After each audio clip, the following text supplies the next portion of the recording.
Нью-Йоркта башкы ассамблеяда сүйлөгөн сөзүндө абдан бир маанилүү нерселер камтылды да.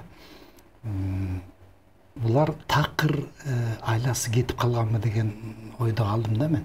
Себеби эртеси жанагы тышкы иштер министрлигинин брифингин жасашты тажиктер. Тажикстандын тышкы иштер министри, мен ошол брифингде атайын көрүп чыктым. Эми аларда мындай бир эч бир далил калбай калыптыр. Эч бир мындай аргумент жок. Мындай бир эске тутуп калчу же болбосо чын эле ушундай го деген аргументи жок экен. Алар эмнени айтып атат?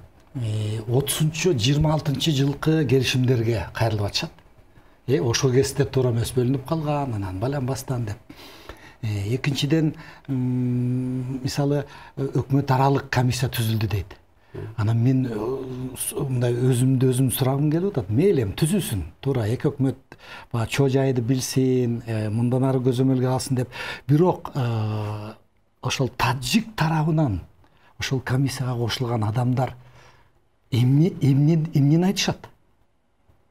Жанагылардын баары турат, видео турат, сүрөттөр турат, 100дөн ашык, бир эле айылда 100дөн ашык үй өрттөндү деп атабыз, баардык далилдер турат. Эми ошол өкмөттүн тажик тарабынан ошол комиссияга кирген мүчөлөрү эмнени айтат деп эле мен кызыгып атам да ошого. Биз көрбөй калдык дейби? Же билбей калдык дейби? Же бул биз эмес дейби? Эмне дейт негизи? Же болбосо ошол кирген бандиттер, мародерлор, террористтер биздин бийликке баш ийбейт дейби?